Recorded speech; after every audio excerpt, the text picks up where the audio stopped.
So you had this heart-to-heart, this explosion in you of what you would consider love or bliss, and definitely knew that this person, whatever you call him, you sense it. There's no way to describe it. Just extraordinary, beyond extraordinary, however people describe masters to be. Exactly. And so, what did you, like, run back to your office, pack your bags, say, I'm out of here? Or how long did it take to unwind for you to emerge out of that? Well, it was very much of a surprise, but I did go back to work as usual. But it was only within weeks of that he appeared again and invited me to meet a number of these other masters who came with him. And at that time, paint this picture. What was the scene on this one? The scene on this one was quite different because I was at a gathering at a friend's home in Washington on Rock Creek Park, which is a lovely residential area. It's very nice. And they had this absolutely gorgeous house. And I had just arrived, and as usual, people gather in little clusters and are talking. And I start talking to an elderly lady, and suddenly there is this global light passing behind her head and going down the wall. And I'm watching this, and I'm thinking, what is this? What is this?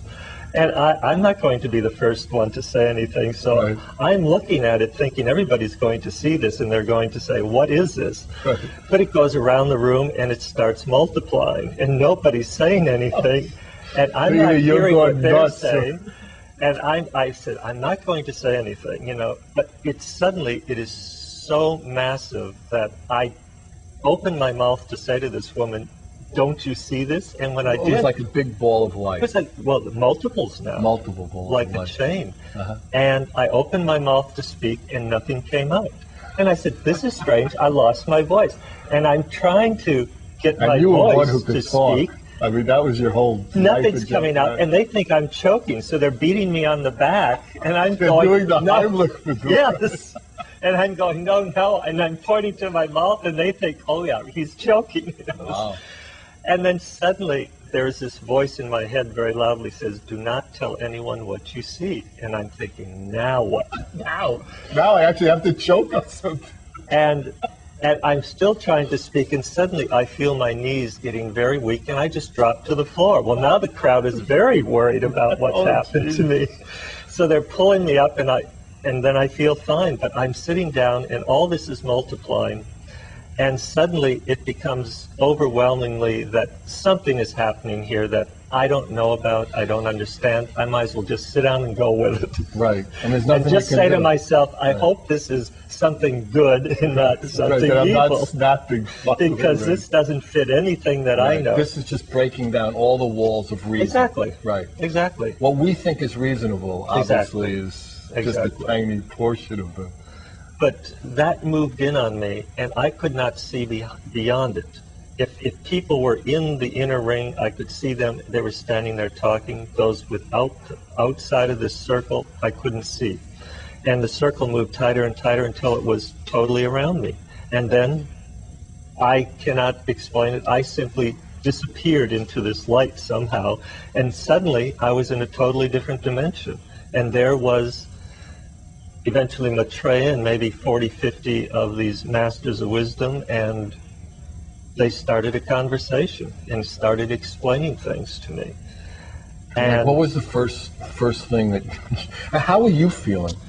I mean, were you, by this time... I was first told there was an individual came to me and said, you have been invited to meet Maitreya and the masters. And you're still physically sitting at this party... I don't know where I am at this point. So you don't know where your physical body is? No, I don't know where I am. All I know is that I stood up and hit my head on something. And I knew I was still feeling the physical form. Right. And he said, I'm your guide. I'm to take you to see Maitreya and the masters. Are you ready? And I'm thinking, I don't know if I'm ready. How do you notice things? And I think I waited too long, and he said to me simply, it's all right. You don't have to come. You can reject this invitation. We'll put you back in the room with your friends and erase all your memory of this event. You will remember nothing. And at that point, I said, hey, I don't want to forget this event. Right. It's been too much already. The experience was beautiful up until that point, so even though you were slightly disoriented. And I said, let's go with it. And immediately we went, and it sort of opened up, and he showed me the world as he sees it, which is he can see anything he wants in multiples. And I explain in my book briefly, it's like sitting in a room with hundreds of TV sets, every one with a different channel, and you can see all of them and comprehend all the audio simultaneously without any problems whatsoever. So what did you get out of it? That love is the answer, that there wasn't that type of message. The message was that he was gathering support among humanity. I was not the only one there. There were maybe 20, 30 other individuals. And you didn't there was no... It wasn't for me to recognize them, because when you're in the presence of someone like Maitreya, your focus is so attached to him that you cannot pull your attention away. Even the masters of wisdom kind of come in secondary. Exactly. And it was really about, we are putting together people to help us, and we want to know if you are ready to help. Because I already sort of suggested I would at the first meeting. This was the second meeting, and once you say yes, they say, all right, we are going to examine you and see how best you can serve. Wow. And I said, what does that mean? And they said, oh, you won't remember a thing. We just read your mind, and you just stand here, and I don't remember what happened. And then he said, it's over, the exam is over. And everybody else left. But I wasn't ready to leave. And I said, wait a minute, I have questions.